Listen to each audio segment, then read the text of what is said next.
entertainmentbuddha.com.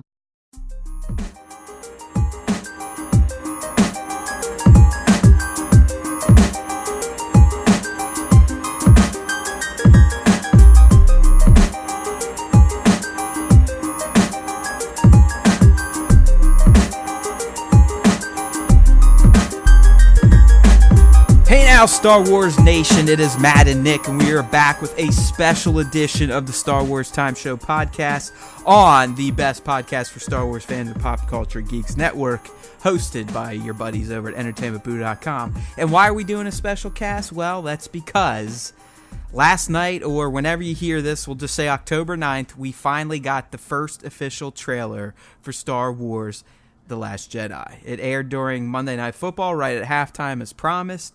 A lot of people had to suffer through a horrible football game between the Vikings and the Bears, but we finally got the trailer midway through the game, Nick. And let's just say that some of us should probably have heeded Rian Johnson and Mark Hamill's warnings, which were, if you really want to go into this film clean, you probably should avoid any trailers coming out pretty much after D23. Isn't that what they said? I mean, Rian Johnson. I mean, after that sizzle reel, Johnson pretty much said, like, listen, and this one, I'm not doing it verbatim, but he's like, if it were up to me, we would be done promoting this movie. But it's not. I got to do my thing. I got to get interviewed. I got to talk. There's going to be trailers. My advice, avoid the shit. Yeah, I mean, Rian Johnson was pretty explicit even when he found out that this trailer was going to drop and what the content of this trailer was. He was like, look, if you guys want to go in spoiler free, if you want to go in, 100% not knowing anything, don't watch this trailer, because there's stuff in here. There's things in here that if it were up to, if it were up to me being Rian Johnson, like, I probably wouldn't show you. And after seeing this trailer, he's 100% right. There is so much in this. This might be the most information that I've ever seen out of a Star Wars trailer in terms of okay, just I'm glad you said that, because I kind of wanted to compare it to the Force Awakens marketing machine. And I don't know about you, dude, but they essentially repackaged the same moments 3 different times and made it look like a new trailer. And we didn't get any of the big shit. We never saw Rey holding a lightsaber, even though every one of us knew that Finn wouldn't be the ultimate one holding a lightsaber. Yep. We didn't see Kylo's face. We didn't see any Snoke holograms. I mean, it was literally, okay, there's this Rey character, there's this black stormtrooper guy who may be going good, there's this pilot guy, there's this little ball droid. Han and Chewie are going to be back. I don't even think we saw Leia in any of the trailers. Yeah, it was. The good thing about those trailers is it gave us exactly what we wanted. Like, we wanted Star Wars content. We wanted to know something about the movie, but it didn't give us anything that was like giving up huge plot points. Like, it didn't show Han and Kylo standing on the bridge of Starkiller Base. And I feel great point, because I think we got moments like that in this trailer that just aired. Definitely. I really feel like watching this trailer was like, whoa, what the fuck did you just tell me? Like, you really put that in a trailer for definitely the biggest movie coming out this year, and possibly one of the biggest movies of the next 5 years. Like, there are moments in here that I feel it's just stunning that they decided to put it in here, especially considering that, like, this is the first. I'm just going to go out on a limb here and say this is going to be the only full-length trailer we get for this movie. Like, there's no way there's another one coming out. There was too much in this one, and we're already too close to the release date. So there's going to be no more full-length trailers, because this one has, one, come out at a time to where you don't really have enough time to do another one, and 2, has too much information in it to start with. So if you were to put out a second trailer, you would either have to do, like you said, like repackage all of the shit that was in this one and just kind of reformat it, and maybe add some different music and then put it out again, or you would have to do something completely different. So if you haven't seen it yet and you're listening to this cast, spoiler alert, either don't, we just put out, there's going to be another cast that we put out probably 2 days right before this one comes out. If you haven't listened to it, go listen to that one. Good Star Wars content we talk about in there. It actually just came out there today, you go. So you guys can stew on that for a minute. Yeah, so we're talking on October 10th. So there's a new cast up for you guys already. If you haven't listened to that one yet, go hit that one up. If you want to stay spoiler free for Last Jedi, it might be advisable to go into this cast with a little caution. is all I'll say. But yeah, dude, this trailer blew me away in more than one fashion. All right, so before we get into it, we're going to do what we usually do when we get a new Star Wars video in general. It doesn't even have to be a trailer. You know, Nick and I are going to sit down and pick it apart, break it down, analyze it, speculate on it, and provide insights. Our insights, which a lot of times we get right, sometimes we get wrong. The Force is with us. We've proved that over and over. But, Nick, before we get into it, I mean, this is something we were talking about offline. And I don't want to sound like an asshole or a hoity-toity spoiled Star Wars fan, but there was something with this trailer, and we talked about potential causes for this, but I just did not have that little kid excitement, boner-inducing, hard nipple-inducing feeling of chills while watching this trailer. And we talked about why, and I think a main reason was it didn't feature a single classic Star Wars orchestral score. Yeah. It had great music, don't get me wrong. I love what I hear John Williams is doing in The Last Jedi and how he's built upon the musical themes that he created in The Force Awakens, which, again, he morphed from themes from the prequels and the original trilogy. That's just how the dude works. But I feel like there should have been some points where we probably should have got maybe a little bit of the Leia or maybe a little of the Luke theme, the da da da da da da, shit like that, because that stuff it's Pavlov dogs for me, where I will instantly revert back to being a little kid. I might get teary-eyed. I might reflect on my relationship with my dad and the movies and how much I've loved them throughout my whole life. And I didn't experience that in the least watching this trailer. Which kind of bummed me out, and I'm not blaming it on the content. Like Nick said, the content was extraordinary if you don't care about spoilers. I mean, I think we can pretty much, and dare I say it, they did what Nick and I didn't want them to do, and they kind of did a mini BVS trailer, and I think they really laid down the general plot arc of this movie. So the content was there. I mean, if anything, it was too much content. But the score, just something about it didn't get me all like, oh my God, it's a Star Wars movie. And like Nick pointed out, I mean, The Force Awakens was special because, there's someone like me who had all but given up on Star Wars. I mean, I loved the Clone Wars, and I'm like, okay, well, I guess if that's all we're going to get out of this universe now that George is retired, then so be it. I wasn't watching any of the movies. So, of course, when Force Awakens comes out, there's a ton of emotional buildup. Like, all right, we're giving it another chance. We're getting another trilogy. Hopefully it's not as bad as what we just saw in the early 2000s. And luckily it wasn't. So I think Nick had a point there. But did you, find yourself going cuckoo for Cocoa Puffs over this? Or were you just more, shocked at all the shit they were showing? Yeah, the trailer definitely dropped my jaw, and there was the first time when I was watching it on my TV during Monday Night Football, there were moments where I was just like, oh shit, they showed that, or oh my God, this is in here, this happened. There was a lot of moments like that, but you're right, the chill inducing moments weren't there for me, and I think you really hit on it, because the score is a huge thing. We didn't get the horn blare, the ba, when you come in with the Star Wars, the letters, the big trumpet blast. We didn't have that. It was a decidedly different tone. And if you've seen the trailer all the way through, you know that the general tone of this trailer is very, very dark. It's a very dark trailer all the way throughout. So you don't have those moments.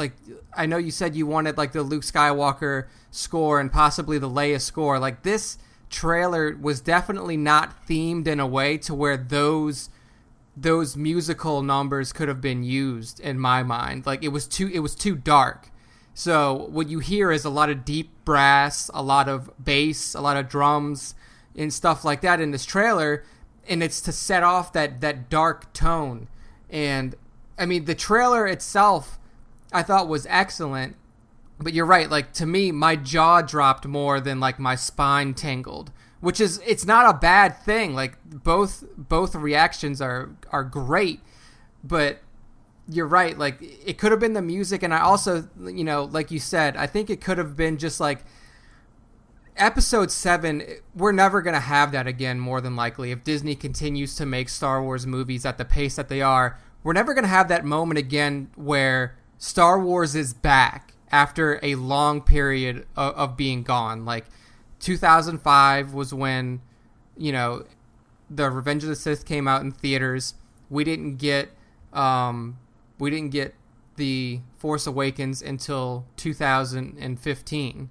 So it was 10 years of just, and like you said, it was a fallow period. It wasn't like it was 10 years where we had George Lucas saying, like, I'm working on stuff, like, don't worry, Star Wars is back in the theaters, we're going to get it there. Like, it was 10 years to where it was dead, and we thought it was dead.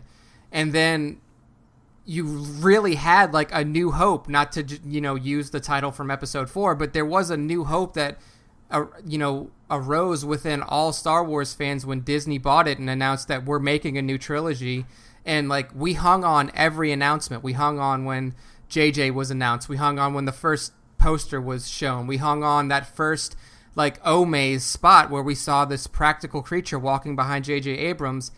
And every moment of the episode 7 lead up, we really, like, took to heart and latched onto.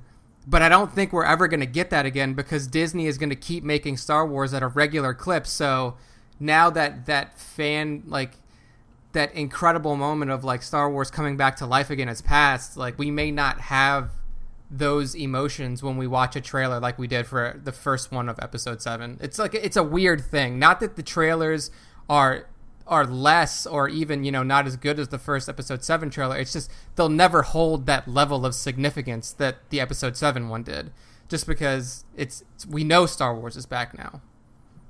Yeah, I agree. I think that was a big part, but the music was key too. So, I mean, again, we're not being negative Nancy's on Star Wars land here. Trust me. We both have watched this a million times. I downloaded the damn thing and did a whole 10-minute video on it, breaking it down, which you can go check out on youtube.com/entertainmentbuddha.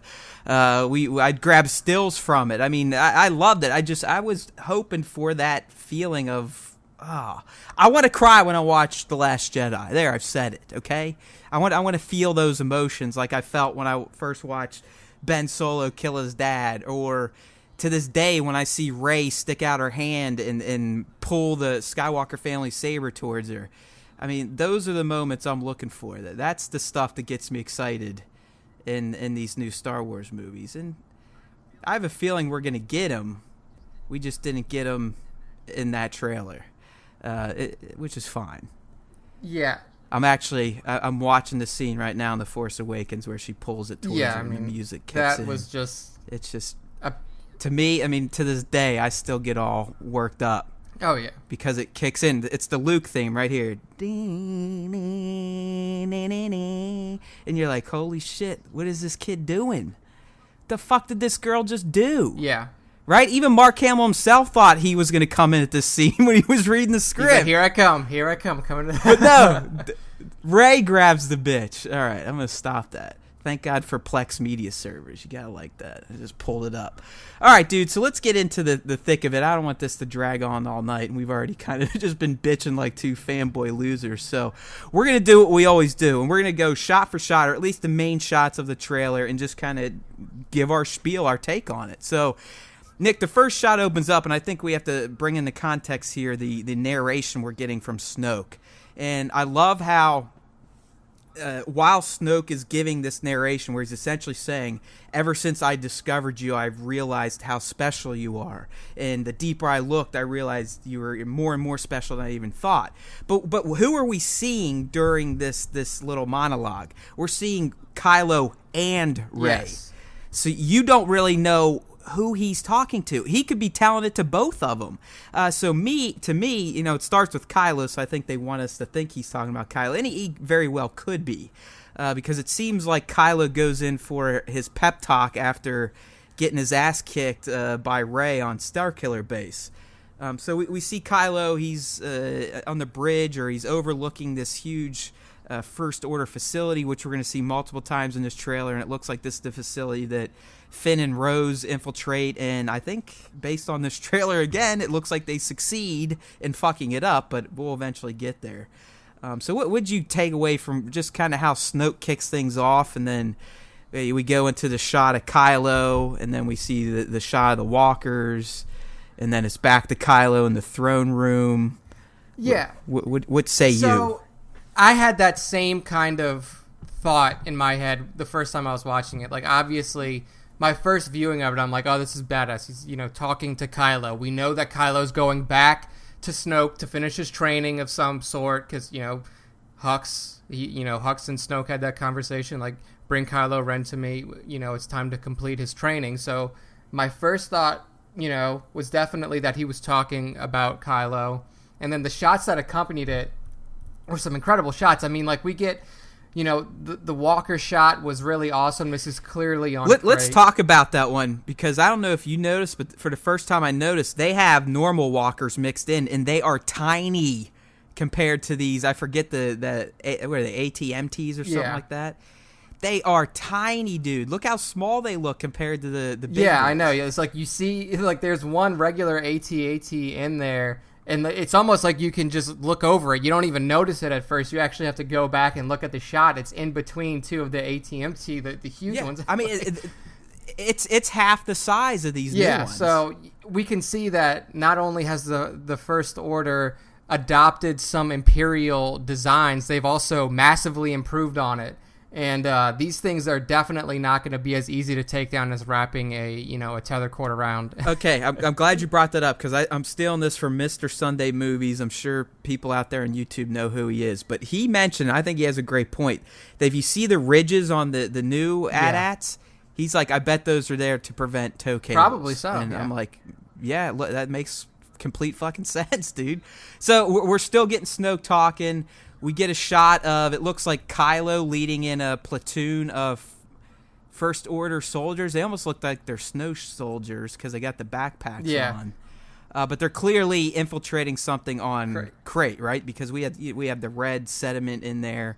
Looks like he's breaking into the cave, which possibly is leading towards the Resistance space. Now, this is the first time, I'm going to say this, but this goes for the entirety of the trailer. The sets that we saw in this trailer look just incredible. The entire set of Crate, anytime we see Crate, looks just, the colors of like the color contrast between like the desert kind of floor, and then when you brush it aside, or when you break through that initial surface, you can just get this stark red color of the whatever mineral is under there. Is just incredible. Every time I see it, it's cool. Just blows my mind. But I really think cinematically, the way Ryan shoots stuff, I think it's going to be a very special looking Star Wars film. It's still going to have a Star Wars feel, but I think it's going to have even more majestic, magical shots than what JJ cooked up in The Force Awakens. Yeah, I mean, there's going to be just a distinct, like you said, a distinct visual feel to this movie that's going to be unique to Ryan. But it just seems like he's a director that's more hands-on with his DP. I mean, the guy totes around a classic camera still everywhere he goes, like a film camera, and he's always trying to capture moments. Yeah. So I feel like he's going to leave his eye on this film as far as his scenes go. There's another thing that you guys should, like, there is a huge amount of red, just the color red in this trailer, and I think that that helps to bring in that tone of like darkness, evil, even. Yeah, the First Order is prominent, and you gotta remember, they've wiped out the New Republic at this point. The Resistance has nobody. They're on the run. They're tiny anyways, and even though they blew up their toy, there's clearly a ton of resources left. I mean, Snoke, only God knows what's going on at his compound. So yeah, you're right. I mean, the tone of this film, like Empire, people, just get ready for it. I know a lot of you people are butthurt over Force Awakens having similarities to A New Hope. You're going to get the same shit here, and that was proven in this trailer.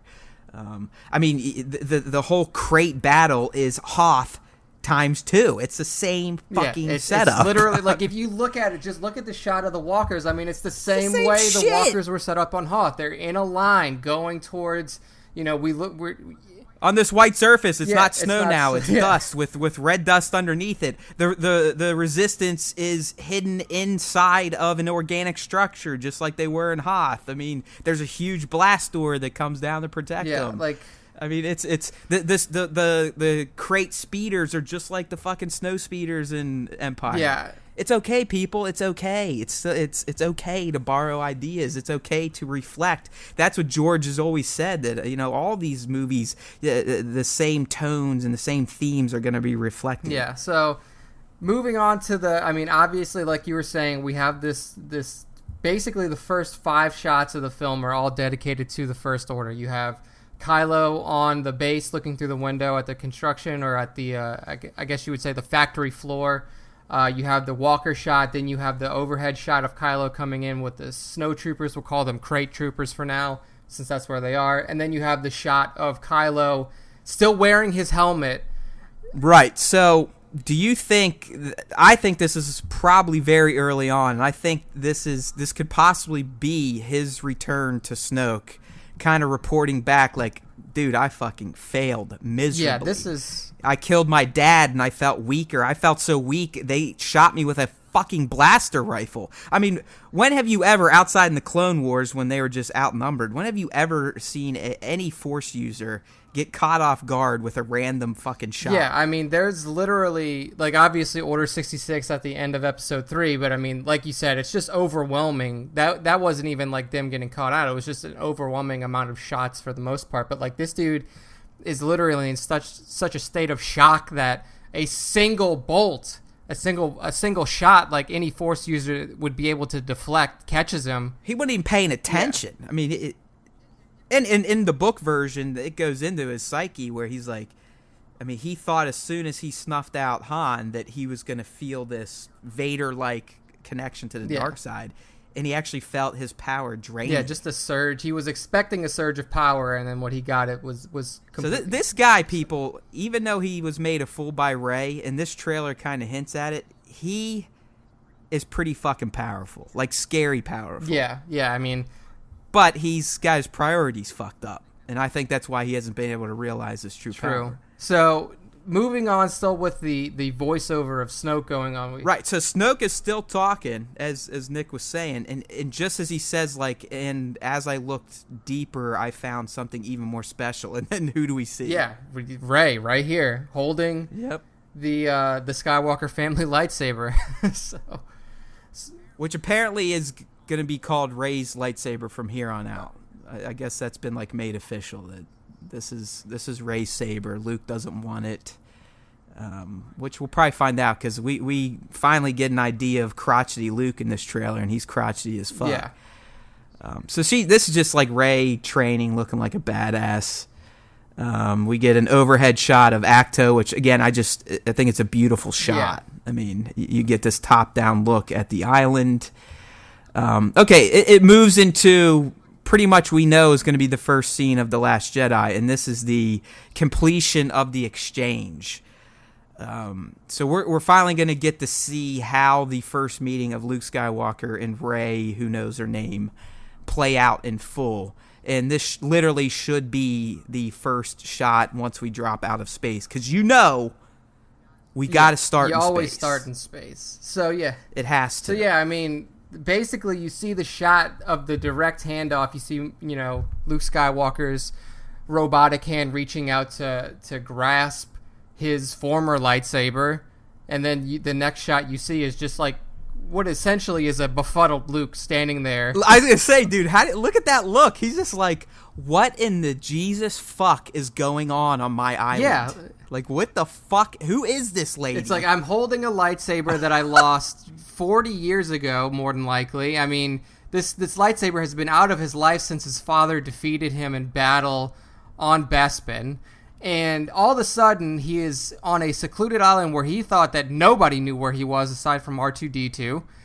This girl shows up, young girl, late teens, early 20s, shows up and hands him his father's lightsaber that he used in battle against him, and he's just stunned, basically. That's all you can say. It's like, he's stunned. So, do you think he had no clue that she was coming, even when the fucking Falcon zoomed up and parked? Do you think he was so like in his own little mind for all these years that he had no idea she was coming? I mean, this look to me is like he had no fucking clue who this person is, why she's here, and why she has his lightsaber. It's just, after watching this trailer, I can believe that, because as you learn throughout this trailer, like, Luke is so different than when we last remember him that he could have mentally shut off completely. Like, he could have voluntarily chosen to be like, no, I just don't want to feel anything. Like, I don't want to feel what's happening in the universe through the Force. I don't want the connection that I have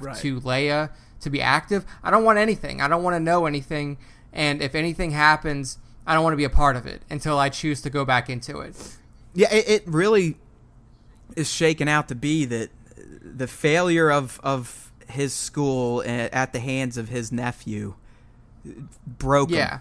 Like, broke him for good. Like, really fundamentally changed Luke Skywalker. And you can look at it, I mean, Luke Skywalker's arc up until this point is essentially just kind of mirroring, you know, what happened to Obi-Wan Kenobi. Like, we assumed that Luke would become the Obi-Wan Kenobi figure of this film, but I mean, as we see right now, he's definitely not going down the same path. I mean, when Obi-Wan's apprentice, when Anakin fell and became Darth Vader, Obi-Wan did not do this to himself. He did not, like, he went into exile, yes, but he didn't... Because he had to. Exactly. Like, there was no choice. But, like, he didn't mentally, you know, choose to seclude himself. He didn't shut himself off from the world.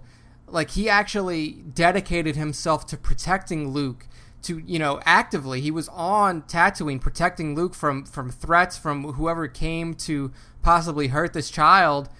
And Luke, on the other hand, has decided to just, you know, exclude himself from the entire universe, and not in a good way. I mean, like, he doesn't even want to be found. He doesn't want to try to help the galaxy in any other way. Like, when it was time for Obi-Wan to come back, he came back and he did what he needed to do to try to save the galaxy, to train Luke as best as he could, knowing where he failed with Anakin.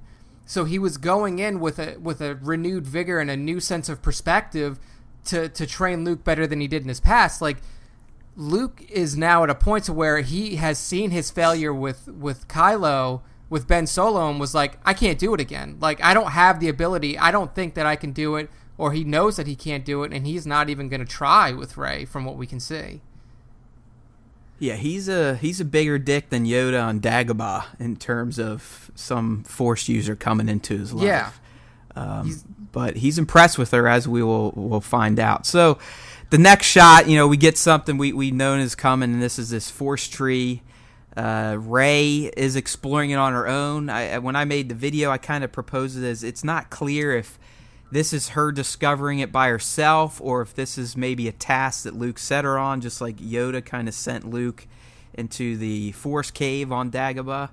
But she rolls into the tree, kind of sees the books, and looks a little bewildered or mystified. And in the end, dude, do you think, after you watch this trailer, do you think the First Order's even going to fuck with Acto? I mean, As far as like them finding it, or do you think through the Force that Rey is gonna kind of pull herself away and get mixed up in the thick? Yeah, I mean, it's just so hard, because I mean, we're basically just going off of this trailer, but I mean, I would assume that she just leaves on her own. Like, okay, because we know from the Force Awakens that they have been looking for Luke. Like, their main goal was to find Luke. But do you think they really want Luke, or do you think Snoke wants what Luke has, and that's potentially these books, which could be the Journey of the Wills, it could be the first ever Jedi Bible, stuff like that. It could be the fact that many have speculated that Luke is wearing Vader's kyber crystal. I mean, do you think that they're more interested in potentially those artifacts, or do you think it's really Luke the person? I think it's like it's definitely twofold. Like, if anything, Snoke would want to have the artifacts that are in Luke's possession and that are on Acto. But also, it's like, killing Luke Skywalker is not only a blow to the battle potential of the Resistance, but it's a blow to the entire galaxy's, I guess you would say, psyche, their entire, way of thinking.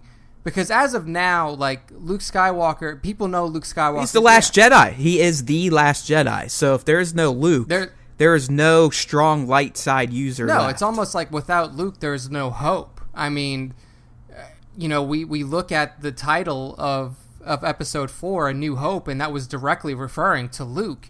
And now with him sequestered, even with him being in exile, people still knowing that he's alive and out there, there's still a sense of hope.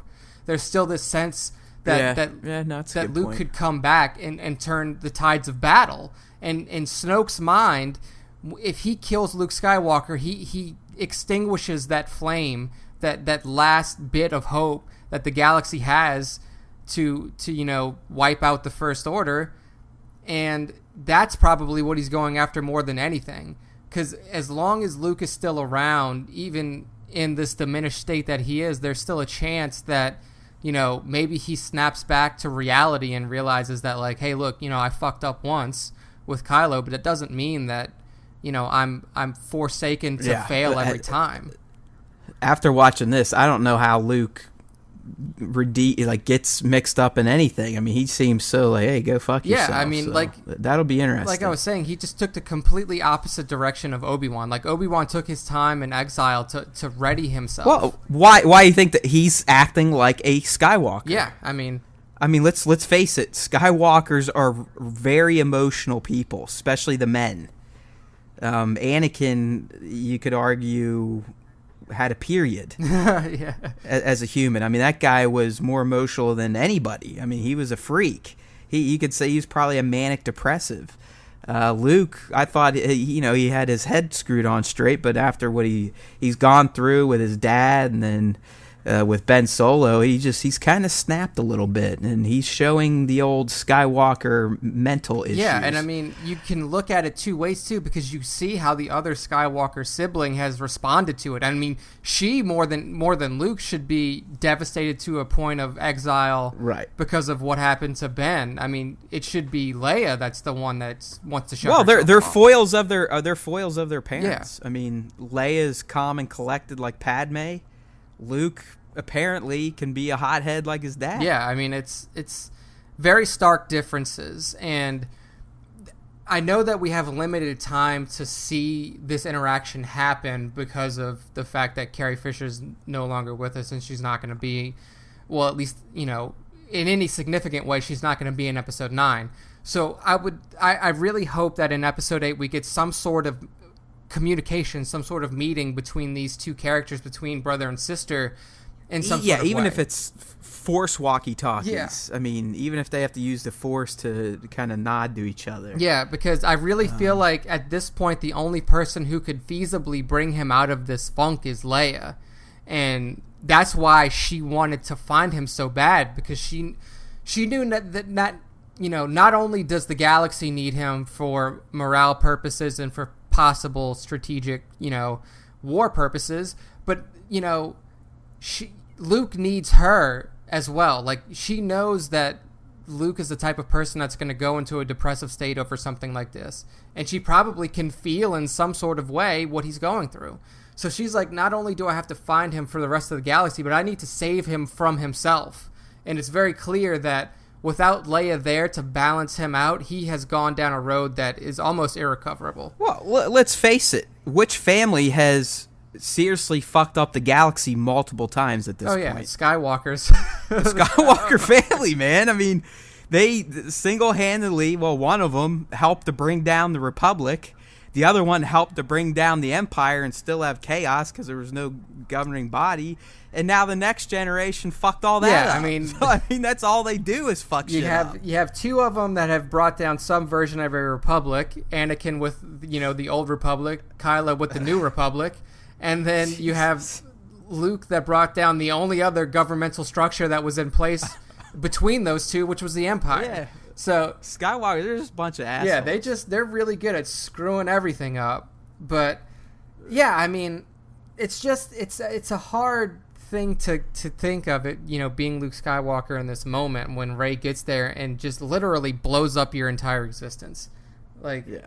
All right, so the next series of shots are just kind of Rey action shots. I do want to just briefly say that I think the one where she's sitting there holding it extended against this, what I'm calling a Jedi heavy bag, I just like that shot because it's almost like multiple Jedis have practiced here at some point in time, because doesn't it look like they've slowly just melted into this rock that's what I was gonna say. It's definitely with their lightsabers. Yeah, it definitely has the indentation of a of a rock or some sort of, like you said, like a practicing bag that has been hit multiple times because somebody didn't stop soon enough, or has definitely gotten to the point to where the rock kind of melts a little bit. It just melts next to the heat of the blade. All right, so now we get into some good shit, and this is where Luke kind of takes over the narration, and as he's talking, we start to see his reaction to Rey's power, and it looks like they're doing some sort of meditation exercise. So she's just kind of sitting there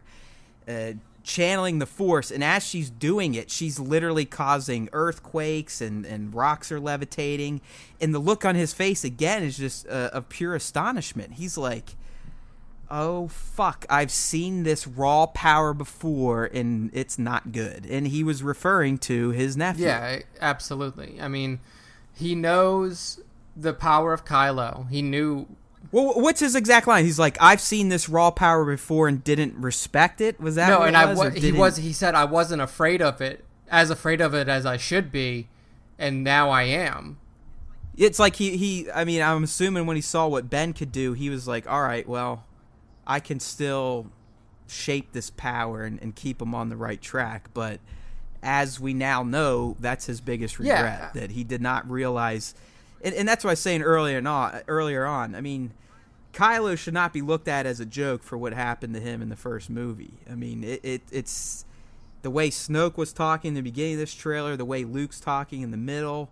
It's clear that Rey and Ben are identical almost in terms of their abilities, and she may have even more raw potential, but both are extremely, extremely powerful in the Force, and it thrills Snoke and scares Luke to death. Yeah, I mean, you can just look at his face, like you said, the meditation scene. They're sitting there, and this fissure appears in the rock, and like his face is of astonishment, but it's clearly like it's not a good astonishment. It's like, oh fuck, like I've been here before. Yeah. I've dealt with this before. And then another shot, the next shot that shows Luke's face as he's kind of scurrying away from her.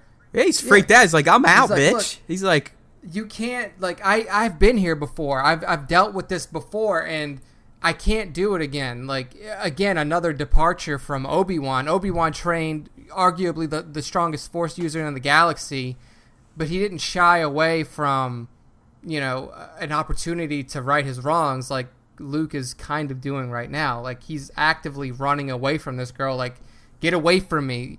I can't help you. This is, Well, don't you take it as, like, he probably feels responsible for teaching Kylo how to tap into his potential even more. I mean, I think that's what he regrets. He saw the raw ability, but then he gave him the tools to harness those abilities, and that's what fucked him. Oh, yeah, absolutely. I mean, there's definitely a sense of responsibility, because you've essentially, what Luke has done is unleashed a extremely powerful Force user on the galaxy. Like, right. just set him on a warpath, and not only him, but I mean, we always forget about the Knights of Ren. It's still not clear whether these are trained Force users that came from Luke's academy, or if it's a band that Kylo has put together himself. But there is a literal dark side Force user collective that is loose in the galaxy, wreaking havoc, and that is due pretty much solely to Luke Skywalker.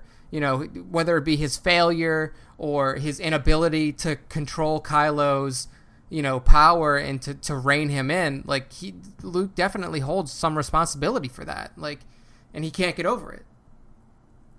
Yeah, so the reason for that is explained in the next two shots, where we get a little flashback, and we see that Luke was left for dead. I mean, he was fucking buried in rubble and ash, and he shoots his little robot hand out there and comes out, and then realizes the full destruction that happened with R2. And this still goes back to a shot we saw for a trailer for The Force Awakens, where we see Luke in R2 and he puts his hand on him, and he's definitely just reflecting on the destruction that just happened. So I wonder if they'll revisit that shot, or if this is like if we're gonna get some sort of a flashback that shows all these shots, Luke coming out of the rubble, or even just Kylo blowing it all up and Luke getting fucked up and staying alive and coming out, and him and R2 are just looking at like, oh fuck. And this again is why Luke is treating Rey the way he is, because then we go back to a shot of her, and she just has this look of like, really, dude? You're not going to explain to me why I have this in me? And because she's even like, what are some of the lines Rey says? She's like, I've always felt like I've had something inside me, but now that it is awoken, I need help. Yeah. Because it's so fucking strong. She doesn't know how to control it yet. So as Luke is giving her a speech like, listen, Toots, I've seen someone like you before. I didn't respect this raw power, and I created a monster, and I now respect it. I am afraid of you. I'm out. Yeah. And she's like, come on, dude, really? I mean, you also have to realize that the line that Rey had in episode 7 was very telling of how she perceives Luke. She, when they're on the bridge of the Millennium Falcon and she's talking to Finn, she's like, Luke Skywalker, I thought he was a myth. Or no, I mean, like, she said that before they got on the Falcon. They were still on Jakku. Well, he's a superhero. Yeah, I mean, to them. I mean, he's a guy that did unimaginable things that people probably couldn't believe until they saw it in action. Yeah, exactly. So she is not only, revered Luke Skywalker because of his tales, but like he's raised to a mythic proportion within society itself. Like he's the man who liberated the galaxy. I mean, along with obviously with Leia and with Han Solo, but like Luke was the Jedi who killed the Emperor and who killed Darth Vader, who brought tyranny to its knees and ended the reign that had plagued the galaxy for many years. This dude is literally, like you say, he's a superhero in the minds of not only Rey but like the entire galaxy. And then she finally meets this person, and she goes to him in need. I mean, it's not like she's just going to meet him to let out her fangirl obsession. Like, she is in desperate need of some sort of teacher to help her harness the abilities that she has. She wants to know what the hell's going on. I mean, it's almost like she's on a bad trip and just needs someone to kind of guide her. Be like, it's okay. This is normal. You should be seeing that type of shit. Or you do have powers to create earthquakes and split the ocean. So from there, it moves back into Kylo. And what is Kylo doing, dude? Again, a motif from the first movie. He's so concerned about his past. I mean, it's clear that his past weighs on him heavily, and it's probably why he cannot make that final step to the dark side, because he's clearly still thinking about probably what he did to his dad. He's probably thinking about his mom. He's probably thinking about his uncle. He's probably thinking about all the horrible shit he did to try to become like his grandfather, who he mistakenly thinks is a model citizen.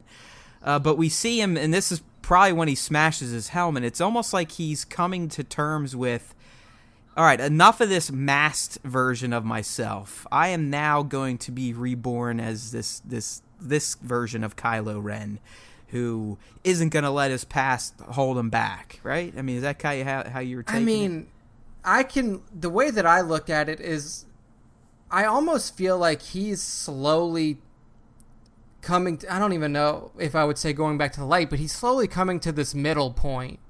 That's kind of, I said, I guess I didn't explain it, but that's what I'm saying. Like, he's doubting his decisions in life, I think, by this movie, and probably after certain interactions with Snoke, and he's really starting to wonder, like, am I really going to reach true power by going down this dark path? Yeah, and so there's a lot of moments with Kylo in here where you can see that. Well, one is obviously the one that we're talking about now, where he's looking at his helmet, and this helmet probably signifies to him, what he thought would bring him great power, because his grandfather was this masked, powerful Sith Lord. So he initially thought that I'm going to craft a mask of my own to work within my grandfather's image.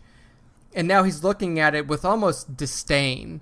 And throughout this period where we see Kylo in the trailer, there's a he's talking to himself in the background. He's like, let go of the past, and that's the general theme of what he's saying, is that you can't live within the past anymore. And to me, that even means the recent past, where, he kills his father. He, assumes this mantle of Kylo Ren. He falls, I don't want to say he falls prey, but he kind of, listens to Snoke when he thinks that Snoke can guide him to be this all-powerful Force user like his grandfather was. And now he's looking back on all of these decisions, smashes the helmet because he's like, this is not the path anymore. It's almost like he's ready to forge his own path separate from both Kylo and Luke.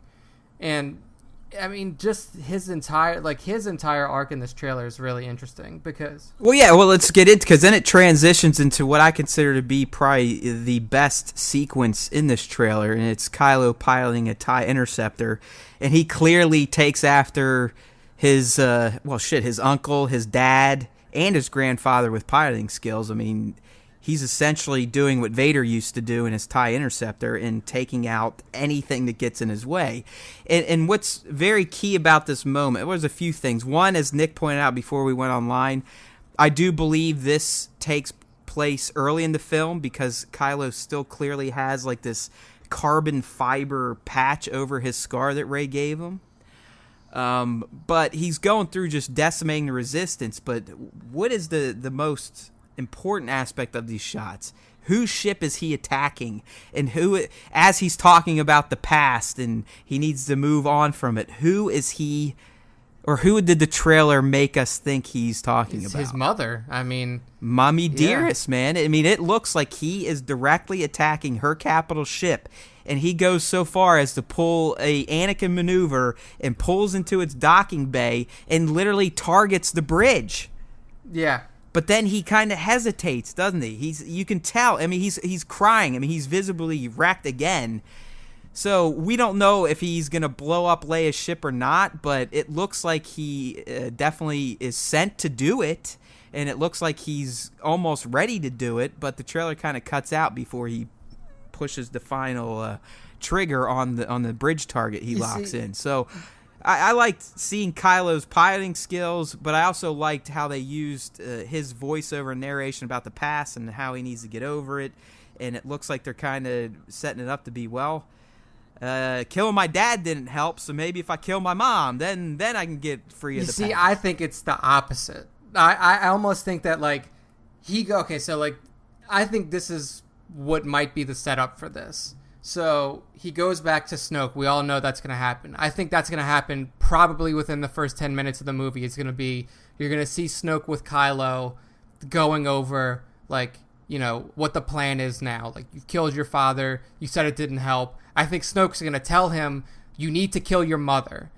Once you kill your mother, it's done. Like, your ties to your family, to your weaknesses, these attachments that are holding you back, once you kill your mother, it's going to be finished. And then what I think this trailer is doing with Kylo going over all this shit in his head is he's telling himself, like, look, this isn't the way to do it. Let go of your past. Yes, nobody should be shackled by their past, but it's very clear to us in this trailer that he doesn't want to kill his mom. Like, you're right, he's sent there to do it.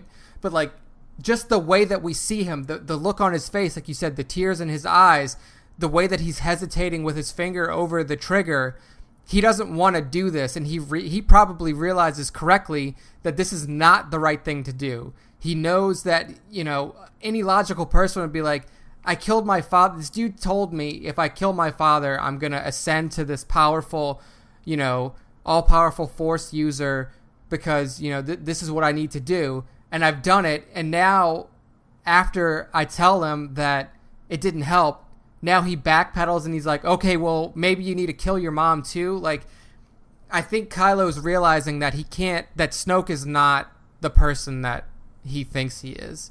And that even though, he's going down this path to try to rid himself of all of these shackles that are apparently holding him back from becoming just this massively powerful Force user, that this isn't the way to go about it. I mean, yeah, we'll see how it plays out. I don't know. I mean, I also think just by the look on Leia's face that she knows that Kylo is the one in that ship. So I'm wondering if they even do a little telepathy. Oh yeah, here, I would imagine so. where she's kind of like maybe not even saying stuff to him, but that's why he's so wrecked, because she's in his head like, hey dude, really?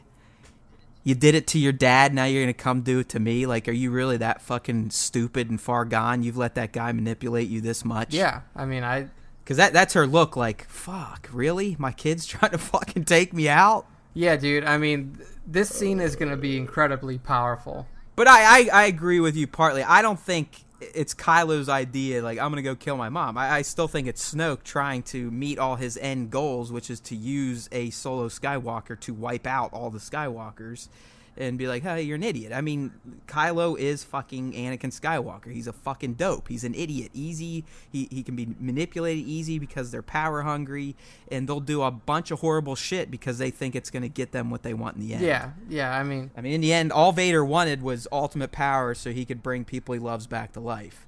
In the end, it sounds like Kylo just wants to be as powerful and as respected as his grandfather. So he's willing to do whatever to get there. But I do think you're right, too, in the fact that after he experienced that pain of killing his dad and felt less powerful, that he's going to start to question Snoke's tutelage and directives. Yeah, I think that's definitely going to show So next few shots are just purely action. But so we get shots of the Falcon flying through Crate, which is very... I think it looks awesome. It's cavernous. Yeah, it looks just like the Return of the Jedi Death Star, right? Yeah. I mean, except we're now in a cave instead of inside of a space station. But what I think the interesting thing here is that if the Falcon's on Crate, did Rey and Chewie leave with their Porg buddy, or does Chewie come after the fact? I mean, because I'm pretty sure we've seen Rey on Crate too. Yeah, I think so. This has to happen probably after. This is probably I honestly think the Crate is going to be the Star Wars climax battle, because it's going to have, just like most Star Wars movies except some of the prequels, there's going to be a space battle, a land battle, and then a focus battle on the main characters. Yeah, for sure. And so you're going to have main characters fighting in space. There's Poe. You're going to have main characters fighting on the ground. That's probably going to be, Finn maybe mix up there if he's not still on his mission with the First Order. And then you're probably going to have some sort of narrative on Rey, Kylo, and Snoke. Yeah, absolutely. And Luke, possibly. But I think this is probably later on in the movie when some of the big shit's going. Yeah, down. and if we, we'll get to it in a bit in terms of the trailer, but, we assume that, the scene that takes place between, again, this is major assumptions we're making here, but it seems like there's a scene between Rey and Kylo on some sort of burning area, and that could possibly be, the end of the battle on Crate, where these two are interacting with each other in some sort of way. Anyway. Yeah, and they're not all huffy puffy, so it's not like they were fighting, and we'll talk about when we get there, because that to me is what was one of the most. The first time I watched it and I heard her talking, I'm like, she's fucking talking to Kylo. I know it. I was like, it's Kylo or Snoke. But after you saw the Snoke scene first, I'm like, she's talking to Kylo. Yeah. And sure enough, she was. So we get shots of Chewie. Yes, he's going to have a little Porg buddy, and I'm not going to lie, I did kind of like the Porg yelling. Dude, the Porg yelling was so awesome. He's like, dude, I mean, the internet, and that was the one thing that even casual fans or people who know nothing about Star Wars saw this trailer like, oh my god, look at this little thing. That was. Oh, they've already memed out the new poster. I mean, they dubbed everyone's face with Porg faces. I know, it was great. It's fantastic. So yeah, there's nothing really to talk about there except looks like Chewie's gonna have these to kind of console him after losing his best friend. All right, then we kind of shift into a little bit of Mr. Poe Dameron, and we don't see much. I mean, we see his starfighter equipped with that new, almost crazy-ass booster drive. Clearly, he's going to be getting mixed up in some of the dogfights and the space battles. But I think the one speaking line we get from him, Nick, kind of hints at what we learned in, I believe it was a Vanity Fair article, in that Poe is going to be making the transition through Leia's tutelage into more of a a leader of the Resistance versus it's Ace. Like, he is being groomed to be the Leia. Yeah, for sure. And he pretty much is the one saying the line like, hey, we're going to be the ones that light the fire that burned down the First Order. And you could tell they're under heavy attack. It's probably a very desperate time. So really the only thing to glean from the post scenes are that, yeah, he's going to be taking a much larger role in the Resistance in terms of leading it. Yeah, absolutely. I mean, that was something that we speculated a little bit even before the Vanity Fair article came out, that kind of hinted more towards that as well. And, you know, like you said, the line that he speaks in this trailer is definitely one that a leader would speak, not just an ace pilot. So yeah, so nothing really to dig into on that. I mean, it looks like Poe's going to be spending most of his time in space, which makes sense considering he's the ace. You know, he's Black One or whatever the fuck his call sign is. You know what we didn't mention, Nick? Do you, up until now, do you consider the only real major spoiler part to be the Kylo attack on Leia's capital ship? Yeah, that's so far okay, me like too. The biggest thing. But now this next one, I think this one was out of bounds. Like, I don't think they should have showed this. No, yeah, and this is Finn on a burned out First Order building, so that pretty much already spoils that, you know. And come on, we know people, the good guys usually going to do stuff, but we like to see it play out. But this to me pretty much shows that Finn and Rose succeed. Finn gets captured, he gets away, they fucking blow up this Resistance war machine, and as it's burning to the ground, guess who he's going to have a duel with? Captain fucking Phasma. Which makes sense, because I brought this up in my video. I do believe this is the new Han Solo and Boba Fett. Yeah. Okay? You got the cool guy, the funny guy, the somewhat casual guy, the good guy, but then you got this real badass looking kind of third wheel type of character, you know, not someone that's going to get a lot of screen time just like Boba, but they have this dynamic with each other where they're always butting heads and clashing. And we saw that from the get-go in The Force Awakens with Phasma kind of chastising him for not firing and having him check his blaster in. But this would be the second big spoiler. I'm like, really? Yeah, I mean, this was a moment that, one, we didn't even really know was going to happen in this film. Obviously, like, we probably could have guessed I wasn't even thinking about these two fighting. I mean, it makes perfect sense because of what happened in the first movie. I mean, it makes perfect sense, but I wasn't thinking about it, so why fucking show Yeah, I me? know. I mean, like, this is... So, I mean, you can take this... Like, we've already seen a shot previously in the behind the scenes where it showed Phasma and, like, her other, you know, squadron members. I don't know what they call her squadron in particular. But, like, they're coming through the wrecked, you know, hangar of a ship, and we don't see who she's walking towards. Now they basically just showed the other half of that scene, and almost in its entirety. Like, you see the start of the fight between Finn and Phasma, and dude, it looks awesome. It does, because like just the setting where it takes place.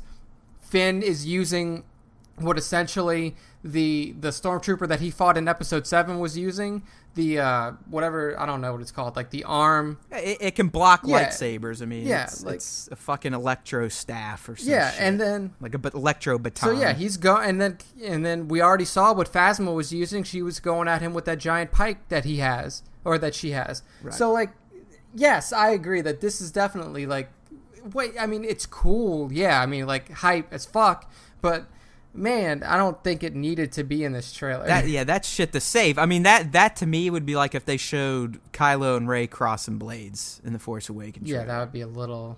Or even Kylo and Finn crossing blades. I mean, all they showed was Finn sitting there holding the blue lightsaber, so there was still plenty of mystery, like, oh, fuck, what the fuck's he doing with the lightsaber? Is he going to be the Jedi? There's no way. And then, yeah. Here, it's like, okay, well, these two are fighting. And the shot looks great. I love the one shot I captured of Phasma. You can see Finn reflecting in there and just all the lights going off. But this, to me, was a scene they probably should have left hidden. We get more space destruction. I mean, there's a massive battle in space. It's happening. Our boy BB kind of gets R2'd. He's probably in Poe's X-Wing, and he gets electrocuted, kind of how R2 got his top blown off in A New Hope. Yeah. Nothing really to talk about there. But here we go. So this shot of Luke laying on the ground. What does the tone of this shot look like? We've seen this visual tone before. Dude, this, I mean, and not to mention the visual tone, but the line that he says when he's in this position. I mean, this looks exactly like when he falls down in episode 5 on the bridge fighting his father, right? I mean, there's that, and it's also reflective of what Yoda told Luke in Empire Strikes Back.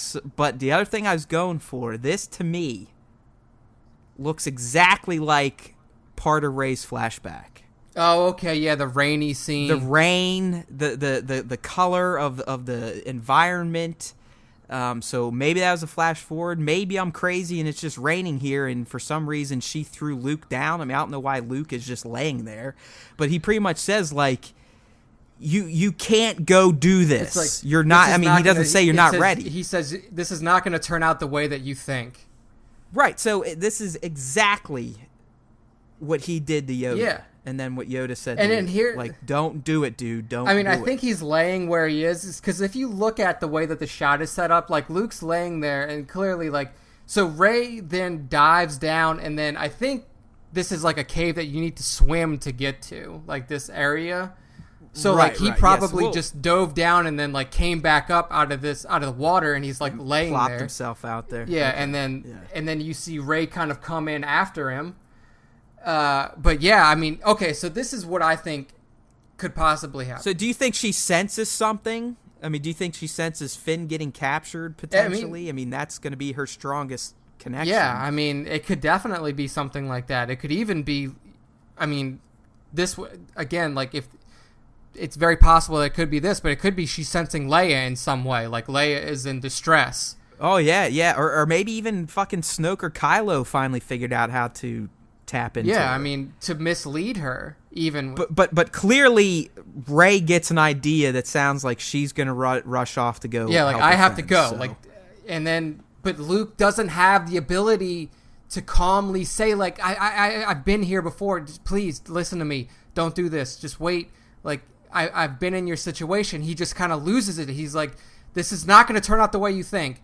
Like he doesn't have the ability to calmly explain to her that he's been here before, or at least from what we can see in the trailer, like he can't communicate that effectively to her, and it's obviously going to lead to her going off and possibly. Yeah, because we find out here coming up. So the next scene, we get splashes of the crate battle again. This is where you get to see these crystallized wolf doggies, I call them. Those things look really awesome.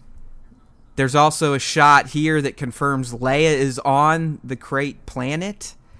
So it's not clear if the land battle of Crate takes place before that shot or after the shot we saw of Kylo attacking her ship. So if it's after, clearly she survives that. If it's before it, then who knows what's going to happen. But she's down there on the planet as battle is brewing. I mean, you can tell, and she's quite concerned by what she is sensing. Yeah, I mean, and then, like Nick said, we get a shot of Rey diving under. I think you're exactly right. I think it's, you kind of got to swim through underground caverns to get to whatever cave they needed to be in for whatever reason. Yeah, and I mean, this is also, if you think back to, Leia was on the, on Hoth's surface when that battle was happening as well. So I mean, like it's fitting for her to be on the ground in Crate when this battle goes down too. Right. So we saw Rey swimming, then we see both her and Rey. This is a continuation of the scene where we just talked about, where Luke's kind of laying down, say like things are not going to go as you think they're going to go. So clearly she wants to leave. He doesn't think she's ready. I mean, maybe at this point that he does come around to at least trying to guide her, but he's still not giving her the answer she seeks. Clearly he's not, because the last fucking shot spells that out. Here we get to see, Finn clearly captured. Yeah. Him and Rose, we've seen them in their disguises in the behind the scenes shot. Here he's being escorted by First Order troopers, so they know he's there. They know he's Finn. He's clearly arrested. And as Nick said, and I kind of made that point, maybe that's what starts to detract Rey's mind from her time with Luke to, oh shit, I need to go help my friends. We get to see the First Order in this base again, which clearly is going to get blown up because they already showed it. Do you think Snoke is showing up? Because look at the formation. I mean, we've seen something like this before when the Emperor landed onto the Death Star. Yeah, I don't think Snoke even gives these people the time of day. You don't think? I think he hangs out in his throne room and that's it. Like I think that these people are just probably getting all lined up for Huxley to give another insane speech. Okay, yeah, again. that's what I was gonna say. I'm surprised that we did not see Hux in this trailer. By the way, I just feel like Snoke is so above even the Emperor that he just doesn't deal with these. Yeah, people. he's like, the First Order, whatever. Like, it's like fuck off. Like if I need to get him in control, I'll just literally crush this whole base they're on with my hand. Yeah. All right, then we get another shot of the crate battle. Clearly, it's going to be a big one. We can see it looks like Kylo's old shuttle is in there. I don't think that means anything because he has his new ship. And then here we go. We get our first actual movie shot of the Snokester. Yeah. I mean... and he's reached out, and what he's saying in this still shot is basically what? You need to realize your destiny. And I'm pretty sure the next shot is just a continuation of this one, right? Where he's essentially... I mean, you can... He's forced telekinesing Rey to hell and back. Yeah, like he is literally just crushing her from what it looks like. And I mean... I can't believe this shot was in the fucking trailer. Yeah, so this is big-time spoiler number 3. The fact that we know that Rey and Snoke are going to have a one-on-one. Yeah. Because, I mean, if you look at it, they're in his throne room. You got the red there. You got the Praetorian Guards. Doesn't look like anyone's around her. Of course, Kylo could be behind her. But she's still in her training tunics, and she's directly facing him. And as he's saying, you need to realize, I mean, something like that, you need to realize your destiny. He's just fucking blowing her back. Like she's almost levitating in the air, just getting force pushed over her like a wave. So he is kind of, it's equivalent to Palpatine shocking the shit out of Luke, I would think. Yeah. Right? I mean, it could also be made akin to, I mean, if you've seen the cartoons or if you've read about how Darth Maul was essentially like tortured into, his power coming to fruition. Like that's kind of what happened to him. Like this dude, like Darth Maul was tortured heavily before he was allowed to become the apprentice to Palpatine. And I mean, who knows? So do you think this takes place before the next scene we're going to talk about? Or do you think this is after? Okay, so this is... It could go two ways. Because she is wearing 2 distinct outfits, or she at least has her jacket on. Yeah, I was going to say, like, But she looks completely different. Like, her hair's more kept in the other scene. She doesn't look as ravaged, clearly, because she's not having the force blasted at her. Yeah. But her appearance just seems so different between the two. Yeah, I mean, like you said, it could be a jacket, but, I mean, I guess we'll just have to kind of wait to see for that. But you're right. It is 2 distinctly different outfits. So right, because even look around her neck. I mean, this looks more like what she was wearing at the end of The Force Awakens. Where in the Snoke room scene, she's wearing clearly The Last Jedi outfit. So this is the way that I think it's going to play out, because there's no... And by the way, this is the 4th big massive spoiler, the talk between Rey and Kylo, which we're on right now. Again, I can't believe they put it in this trailer. This one, to me, could be even worse than her and Snoke. This could be the worst one of the whole trailer, honestly. Okay, so there's 2 ways that I think this could play out, and the one that I think is more likely to play out is like the scene that you see with Rey and Snoke is almost at the very end of the movie, like very end. And the way that she gets there is you have this meeting with Kylo and her. They're talking, and he says, she says to him, like, I need somebody who can help me through this, and he extends his hand. She goes with him, he takes her to Snoke, and then bam, you're there. That's the most logical progression of events that could get you there. I agree, but do you think she's that naive? Dude, I mean... buy in? I mean, do you think Luke fucked her up so much that she's now willing to believe the guy that she wanted to almost kill, a few months probably prior to when this scene takes place, that she's just like, All right, I'm so desperate to find out how I fit into this universe that I'm going to willingly go with these bad guys that I know are bad guys, and I fought them, and the one guy killed Han Solo, my surrogate dad. I'm just going to go see what they have to say. I mean, at this point, you have to... That's hard. I know. I'm not saying you're wrong. It's just that's hard for me to buy into. I agree. It's definitely hard to buy into. Like, is she that hard up to know who she is that she's willing to basically give up on her friends? I think so, and I'll tell you why.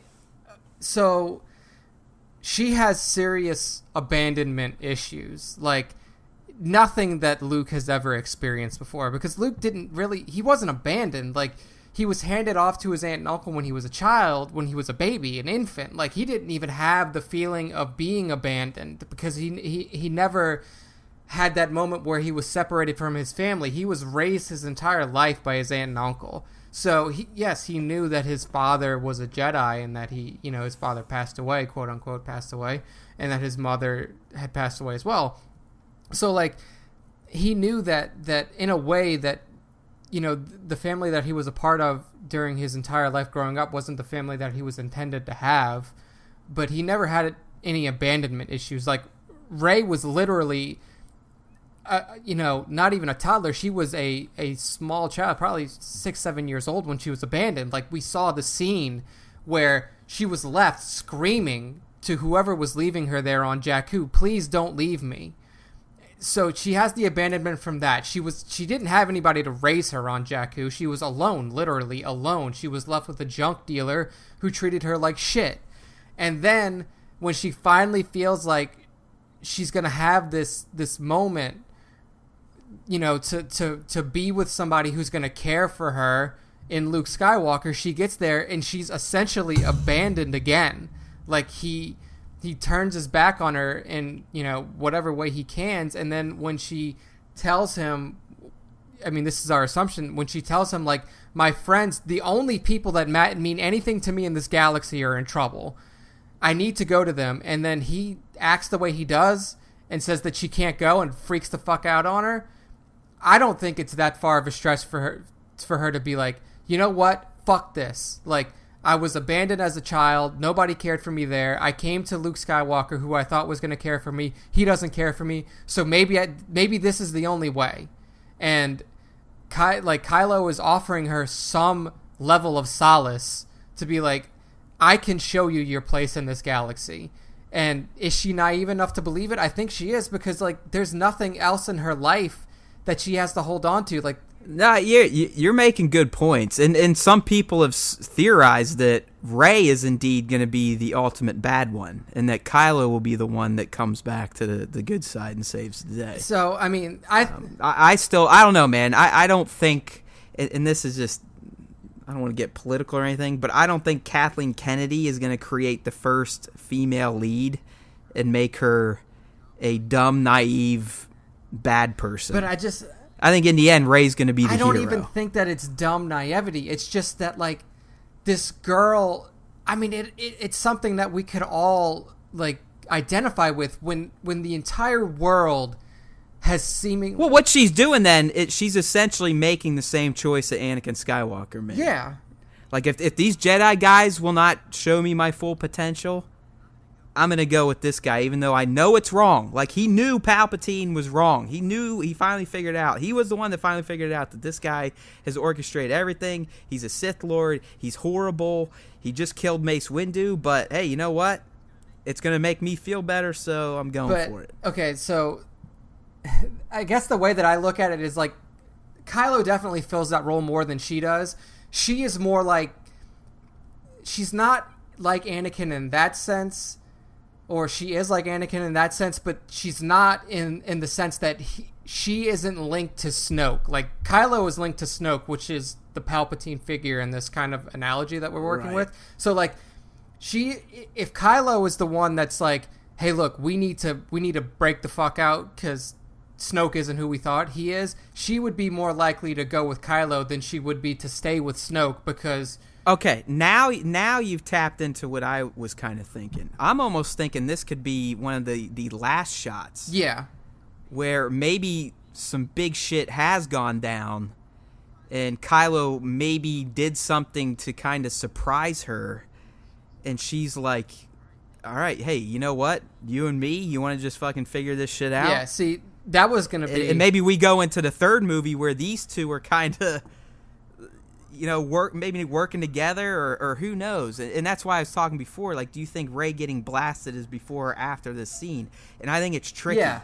I think they purposely cut it that way to kind of throw us off to think that maybe Kylo is the one that turns her in. But in the end, this could be then towards the end of the film, finding common ground after something major that happened. I agree. That kind of woke both of them up. Yeah, I definitely... So, like, that was going to be my other, like, scenario. I just think that, like, logically looking at, like, how the events would play out, the way that I said it first makes more sense. But I also think that what you just said is definitely a strong possibility. Because, one, I think that this trailer kicks it even more to me that these two are brother and sister. Like...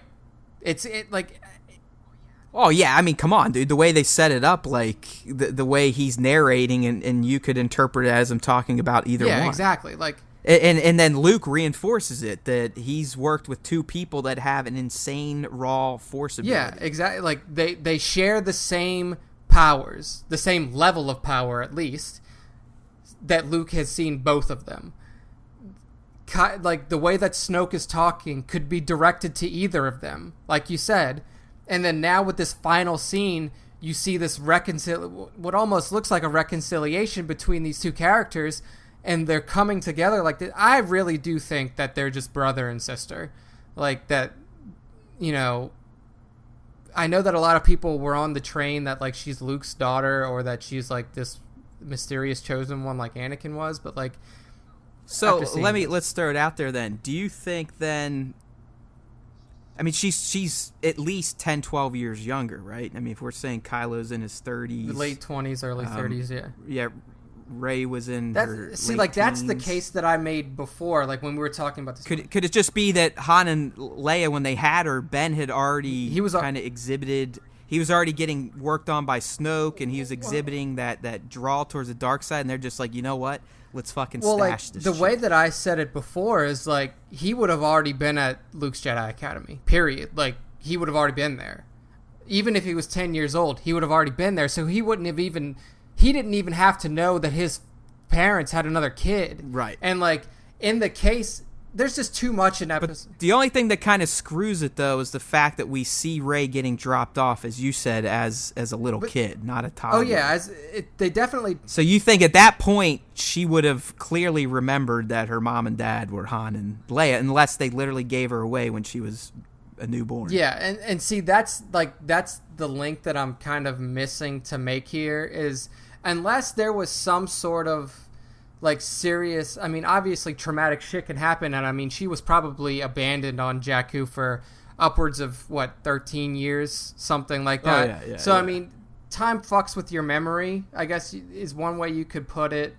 But it's just, like, it fits within the timeline. Like, Kylo would have already been away, and then when his fall happened, like, if they abandoned her right when he fell, then... that would put her in, like, so let's think of it this way.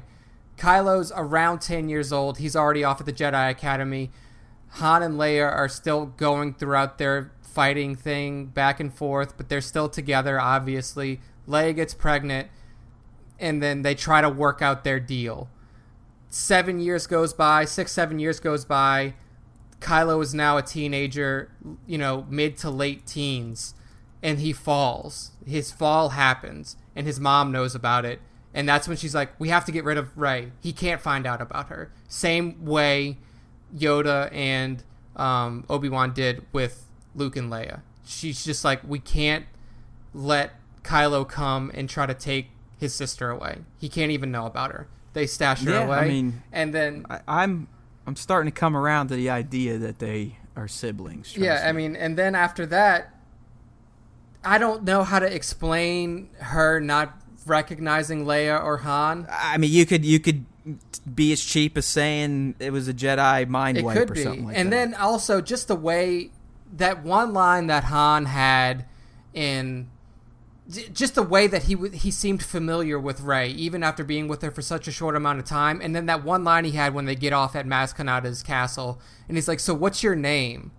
And then just like when she says Rey, and the way that he responds to it, the way that he looks at her, and kind of like, just that response that he gave, and the look that he gave her immediately to me said that like he knows that this kid is his daughter. Or it's something to him. Like, Rey is not nothing to Han, and he knew that. And the same thing with that hug, like, that JJ admits to, like, maybe I shouldn't have done that in Episode 7. Like, that hug between her and Leia at the end, like, they're... Well, he was sly on that, too, because a lot of fans, like you're saying, they keyed in on that. Like, why did she blow away Chewie, who she's known for 30, 40 years, and went right to this girl that she knew for a day? And JJ kind of came out and said, well, yeah, that was kind of my fault. It wasn't the right hug. I mean, she should have went to Chewie. But that could have been him throwing up smoke. Yeah, I would say, I think that was just him, like, trying to cover his tracks, because he knows what her parentage is. I mean, she knew, too. And, I mean, Daisy Ridley keeps saying that, like, I thought that it was obvious from Episode 7 who my parents were. And the only people that it would be obvious to is Han and Leia. So, like, there's no other choice there. And, I mean, we all know that Leia has Jedi abilities. I mean, to what extent we don't know, but, I mean, it's very possible that she could have pulled the mind wipe on her if she is that, I mean, you know, if she has that, you know, advanced ability. Oh, I think Leia has every bit of potential that her sibling had. She just chose not to pursue it. Yeah, and...